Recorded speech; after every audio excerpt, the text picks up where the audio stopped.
अवर dating story episode 3 की starting पिछले episode से ही होती है, जहाँ पे मारिया न्यू स्टूडेंट बन के आती है और मारिया को देख के तो सभी लड़के फिदा हो जाते हैं और कहते हैं ये कितनी ब्यूटीफुल है। रियो तो जैसे ही मारिया की तरफ देखता है तो उसे पुरानी यादें याद आने लगती है, लेकिन रियो तो रूना की तरफ देख के कहता है कि कोई भी दिक्कत नहीं होगी, अब मेरे पास रूना जैसी कमाल की गर्लफ्रेंड जो है। इसके बाद मारिया क्लास में इंट्रोडक्शन अपना देती है और कहती है प्लीज मेरा क्लास में ध्यान रखना। तो सारे क्लास के बच्चे कहते हैं हाँ बिल्कुल, और तभी मारिया की नजर रियोतो पे पड़ती है। रियोतो अपने मन में कहता है कि मारिया के पास कोई भी वजह नहीं है कि वो मुझे याद रखे और मुझे बस इतना ही ध्यान रखना है कि मैं मारिया से दूर रहूं। लेकिन टीचर तो मारिया को रियोतो के पास ही बिठा देती है, जिससे कि रियोतो तो काफी ज्यादा हैरान हो जाता है। मारिया रियोतो के साथ में बैठ जाती है और कहती है ये कितनी हैरानी की बात है कि हम दोनों एक साथ फिर से बैठ गए हैं।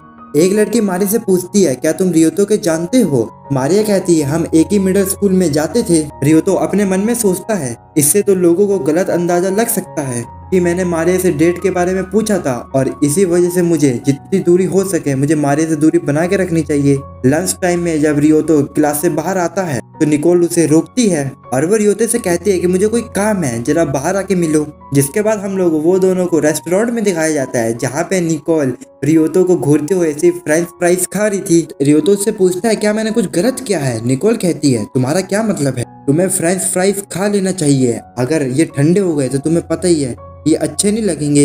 इसके बाद निकोल सिर्फ रियोतो को घूरते हुए फ्रेंच फ्राइज खाती रहती है। रियोतो अपने जूस को भी पीने की कोशिश करता है, लेकिन निकोल के इतना घूरने की वजह से वो पी भी नहीं पाता है। इसके बाद निकोल रियोतो से पूछता है कि तुम्हें पता है रूना का बर्थडे कब आता है? रियोतो कहता है मुझे नहीं पता है। निकोल उससे कहती है क्या तुम सच में उसे डेट भी कर रहे हो कि तुम्हें तो उसका बर्थडे भी नहीं पता है? निकोल को काफी गुस्सा आ जाता है और वो उसे चिल्लाते हुए कहती है कि तुम रूना के लिए सीरियस भी हो? अगर तुम उसे डेट कर रहे हो तो तुम्हें तुरंत ही पूछ लेना चाहिए था कि तुम्हारा बर्थडे कब आता है। इसके बाद निकोल उसे बता देती है कि रूना का बर्थडे कब आता है और जाते हुए उससे कहती है ये मैं तुम्हें तब बताना चाहती थी कि जब रूना तुम्हारे आसपास ना हो। रियोतो निकोल को रोकता है और कहता है मुझे रूना के बारे में और भी कुछ जानना है, तुम क्या मुझे बता सकती हो? निकोल कहती है तुम उससे खुद ही क्यों नहीं पूछ लेते हो? रियोतो निकोल को ये बताता है कि ये गिफ्ट रूना ने उसे 1 वीक एनिवर्सरी में दिया था ताकि वो मुझे सरप्राइज कर सके, इसलिए मैं भी रूना को बर्थडे गिफ्ट देके सरप्राइज करना चाहता हूँ। जिसके लिए निकोल मान जाती है और कहती है तुम्हारे लिए यही अच्छा रहेगा कि तुम रूना को खुश रखो। लेकिन तभी हम लोग देखते हैं कि कोई लड़की निकोल और रियोतो की एक साथ फोटो खींच लेती है। फिर हम देखते हैं रियोतो जब घर जा रहा था तो रूना उसका रास्ते में इंतजार कर रही थी। रूना रियोतो से कहती है कि मैं तुम्हारे बिना कैसे घर जा सकती हूँ। इसके बाद रूना निकोल और उसकी फोटो दिखाती है और उससे पूछती है क्या तुम दोनों एक साथ बाहर गए थे? रियोतो तो बिना बात को बढ़ाए हुए सीधा ही कह देता है कि वो निकोल से मिला था, लेकिन रूना रियोतो से आगे कुछ पूछे उससे पहले ही रियोतो उससे पूछता है क्या तुम अगले संडे फ्री हो, क्या तुम मेरे साथ बर्थडे सेलिब्रेट करना चाहोगी? ये सुन के रूना समझ जाती है कि यह बात जरूर निकोल ने उसे बताई होगी और रियोतो भी उससे कहता है जब चीजें ऐसे ही हो गई थी तो मैंने भी सब कुछ साफ साफ बता दिया है। इसके बाद जाते जाते रूना बोलती है कि हम अगले संडे मिलेंगे और रियोतो अपने मन में कहता है कि मैंने आज से पहले कभी भी रूना को ऐसा चेहरा बनाते हुए नहीं देखा है, मुझे पक्का पता है कि रूना जेलिस फील कर रही होगी। और रियोतो खुद से कहता है कि मैं रूना का बर्थडे को सेलिब्रेट करने के लिए जान लगा दूंगा। इसके बाद हम लोग देखते हैं कि निकोल ने रियोतो को बताया था कि उसे रूना के साथ हाराजू को जाना चाहिए क्योंकि रूना को हाराजू को बहुत पसंद है और रियोतो ने ऐसे ही किया था और वो जगह वाकई में रूना को काफी पसंद आई थी और वहाँ रूना खुश होती है। इसके बाद रियोतो बबल टी शॉप में लेके आ जाता है उसे और वो रूना के लिए बबल टी लाता है। रूना बबल टी को पीती है तो उसे काफी ज्यादा अच्छा लगता है और ये बात भी निकोल ने ही उसे बताई थी कि उसे बबल टी पसंद है और वो बिना रुके बबल टी को पीती ही जाएगी और अगर तुम हाराजुको में कहीं भी रुको तो उसे बबल टी जरूर पिलाना। इसके बाद रूना अपने बबल टी के पैसे खुद से देने लगती है तो रियोतो उसे रोकते हुए कहता है कि हम तुम्हारे बर्थडे को सेलिब्रेट कर रहे हैं इसलिए तुम्हें पे करने की जरूरत नहीं है, मैं पे कर दूंगा। इसके बाद रियोतो मैप बाहर निकालता है जहाँ पे उसने टी शॉप पे मार्क किया हुआ था, जिससे कि वो अपने डेट को एंजॉय करते करते जगह जगह पर बबल टी पी सकते हैं। और रियोतो ने ये मैप बनाने के लिए काफी मेहनत करी थी। इसके बाद रियोतो रूना को बताने लगता है कि कौन से शॉप में कौन सी टी काफी अच्छी है, लेकिन रियोतो की ये सारी बातें रूना के तो ऊपर से निकल जाती है और वो रियोतो से कहती है मुझे नहीं पता था कि तुम्हें बबल टी इतनी ज्यादा पसंद है, लेकिन रियो तो कहता है कि वो मुझे नहीं तुम्हें ज्यादा पसंद है ना, और ये सारा अरेंजमेंट तो मैंने तुम्हारे लिए किया है ताकि तुम जगह जगह बबल टी पी सको। रूना रियोतो से कहती है क्या ये सब तुमने मेरे लिए किया है? रियोतो कहता है हाँ, मैं वो सारी चीजें जानना चाहता हूँ जो तुम्हें अच्छी लगती है। लेकिन अचानक से रियोतो को लगता है कि उसने रूना से कुछ ज्यादा ही बोल दिया है, तो उसे लगने लगता है कि रूना अब उस पर गुस्सा करेगी। लेकिन रूना आगे से मुस्कुराते हुए कहती है कि किसी ने भी आज से पहले मुझे ये सब नहीं कहा है, और तुम्हारा शुक्रिया रियोतो। इसके बाद वो दोनों अपने डेट को कंटिन्यू रखते हैं, और जहाँ जहाँ टी शॉप आती है वहाँ वहाँ वो लोग रुक के टी पीते हैं। लेकिन इस बार जब वो टी लेके आता है तो वो सिर्फ रूना के लिए लेके आता है। रूना से पूछती है क्या तुम नहीं पियोगे? रियोतो कहता है मेरा पेट भर चुका है, इसलिए मैं और ज्यादा नहीं पी सकता हूँ। तो रूना रियोतो की तरफ अपनी बोतल आगे करके कहती है क्या तुम मेरे बोतल से एक सिप पीना चाहोगे? जिसके बाद से रियोतो काफी ज्यादा शर्माने लगता है। लेकिन रियोतो जैसे ही एक सिप लेता है तो उसके दिल में कुछ कुछ होने लगता है। इसके बाद रियोतो रूना को वो बोतल वापस कर देता है, और रूना उसी बोतल से उस टी को पीने लगती है। इसलिए रियोतो शर्माते हुए अपने मन में सोचता है कि ये तो इनडायरेक्टली एक किस हुई। लेकिन आगे से रूना खुद ही कहती है रियोतो ये हमारे इनडायरेक्टली किस हुई है, जिससे कि रियोतो शर्म के मारे लाल हो जाता है। रूना उससे कहती है तुम तो टमाटर की तरह लाल हो गई हो। इसके बाद रियोतो अपने मन में सोचता है कि मुझे मारिया के बारे में रूना को बता देना चाहिए। लेकिन तभी वो लोग देखते हैं कि एक लड़का अपनी गर्लफ्रेंड को गिफ्ट देता है, तो ये देख के रियोतो को भी याद आता है कि उसे रूना को एक गिफ्ट देना है। लेकिन रियोतो जब अपने वॉलेट को चेक करता है तब उसके पास सिर्फ 1000 येन बचे हुए थे।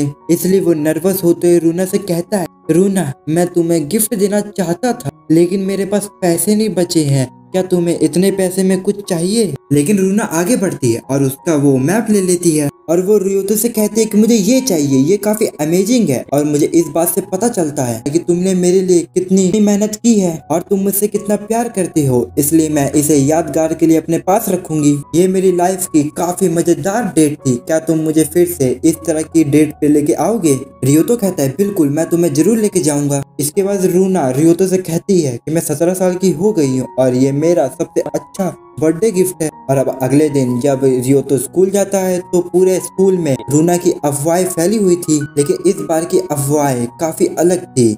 इस अफवाह में ये बताया जा रहा कि रूना पैसों के लिए डेट करती है, और जब करंट बॉयफ्रेंड की पैसे खत्म हो जाते हैं तब वो उसको छोड़ के किसी और के पास चली जाती है। और रियोतो को ये सब काफी अजीब लग रहा था, बल्कि उसको तो इस सब की आदत हो गई थी। फिर हम लोग रियोतो को लंच टाइम पे उसके दोस्तों के साथ रूफटॉप पे देखते हैं, जहाँ निकोल आती है, और रियोतो के दोस्त जैसे ही निकोल को देखते हैं तो वो डर के वहाँ से भाग जाते हैं। रियोतो निकोल से कहता है कि तुमने मेरी काफी मदद करी थी, इसलिए मैं तुम्हारा शुक्रिया अदा करना चाहता हूँ। लेकिन निकोल कहती है कि मैं इसलिए यहाँ पे नहीं आई हूँ, तुमने वो बात सुनी होगी। रियोतो निकोल से कहता है कि तुम रूना की र्यूमर्स की बात कर रही हो, जिसपे निकोल गुस्सा होकर कहती है पता नहीं किस कमीने ने ये अफवाह फैलाई है। जब रियोतो अपने क्लास में आता है तो मारिया अपनी बुक भूल चुकी होती है, इसलिए रियोतो मारिया के साथ अपनी बुक शेयर कर रहा था। लेकिन मारिया रियोतो के हाथ को छूने लगती है, और इसके बाद टीचर प्रिंट आउट लेने के लिए वहाँ से चली जाती है, और वो कह के जाती है कि शोर मत करना। मारिया रियोतो से कहती है कि मैं पहले के टाइम डेटिंग के बारे में कुछ भी नहीं जानती थी, लेकिन अब मैं सब कुछ समझ गई हूँ कि डेटिंग क्या चीज होती है और तुम मेरे लिए कितने खास हो। रियोतो अपने मन में सोचता है कि ये सब क्या हो रहा है और इसके कहने का मतलब क्या है, क्या यहाँ पर फिर से जूनियर हाई की तरह होने वाला है। लेकिन रियोतो अपनी बॉडी पे कंट्रोल रखता है और मारिया से कहता है कि मेरे पास पहले से गर्लफ्रेंड है, मुझे माफ करो। मारिया रियोतो से कहती है तुम्हारी गर्लफ्रेंड कौन है, क्या तुम मुझे बताओगे? मैं वादा करती हूँ कि मैं किसी को भी नहीं बताऊंगी। रियोतो एक बार के लिए भी सोचता है कि मुझे मारिया को बता देना चाहिए, लेकिन वो मारिया को कुछ बताता नहीं है। अब स्कूल खत्म होने के बाद रियोतो रूना को किसी लड़के के साथ क्लासरूम में जाते हुए देखता है, और रियोतो जब उनकी बात सुनता है तो उसे पता चलता है कि वो लड़का रूना से डेट करने के लिए पूछ रहा है, लेकिन रूना उसे रिजेक्ट कर देती है। वहीं पे वो लड़का रूना से कहता है कि तुम नहीं बताओगी कि तुम्हारा बॉयफ्रेंड कौन है। रूना कहती है कि मेरा बॉयफ्रेंड थोड़ा शर्मीला है, इसलिए मैं तुम्हें नहीं बता सकती हूँ। वो लड़का रियोतो की बेइज्जती करते हुए बोलता है कि तुम्हारा बॉयफ्रेंड बोरिंग है, इसलिए तुम्हें ये बताने में शर्म आ रही है। रियोतो को भी यही लगता है कि रूना को शर्म आती है। रूना आगे से कहती है कि मुझे शर्म बिल्कुल भी नहीं आती है, अगर पूरी दुनिया भी ये बोले कि मेरा बॉयफ्रेंड शर्मिंदा है या बोरिंग है तो भी मुझे उनकी बातों से कोई भी फर्क नहीं पड़ता है, और ना ही मुझे शर्मिंदगी होगी। रियोतो को ये सारी बात जानकर काफी शर्मिंदगी हो रही थी कि रूना को कोई भी फर्क नहीं पड़ता है कि अगर कोई भी उन दोनों की डेटिंग के बारे में जान जाए तो। इसी बीच मारिया रियोतो से कहती है, क्या तुमने रूना के रूमर्स के बारे में सुना है कि रूना सिर्फ पैसों के लिए डेट करती है और जब भी उसके बॉयफ्रेंड के पैसे खत्म हो जाते हैं तब वो किसी दूसरे लड़के को डेट करने लगती है। मेरा फ्रेंड का भाई उसका एक्स था और ये सारी बातें मुझे उसी ने बताई है। लेकिन रियोतो को इन सारी बात पे गुस्सा आ जाता है क्योंकि उसने अपनी आंखों से देखा था कि रूना अपने टी के पैसे खुद ही दे रही थी। और जब रियोतो ने पैसे के लिए रूना के लिए गिफ्ट खरीदने की बात करी थी तो उसने गिफ्ट के तौर पे सिर्फ एक मामूली सा मैप ले लिया था। इसलिए रियोतो चिल्लाते हुए कहता है कि रूना बिल्कुल भी सेल्फिश नहीं है, वो एक ऐसी लड़की है जो कि अपने बॉयफ्रेंड का पूरा ख्याल रखती है और वो बिल्कुल परफेक्ट गर्लफ्रेंड है। जिस पे मारिया उससे पूछती है, तुम्हें ये सब कैसे पता, क्या तुम उसके बॉयफ्रेंड को जानते हो? इस बात पे रियोतो काफी देर तक सोचता है और वो चिल्ला के कह देता है कि रूना का बॉयफ्रेंड मैं हूँ, जिससे कि जितने भी क्लास में लोग होते हैं वो सारे हैरान हो जाते हैं। और इसी के साथ हो जाता है ये वाला एपिसोड खत्म। अगर आपको ये वीडियो पसंद आई हो तो लाइक सब्सक्राइब जरूर कर देना। तो मिलते हैं किसी और वीडियो में, तब तक के लिए सायोनारा और बाय।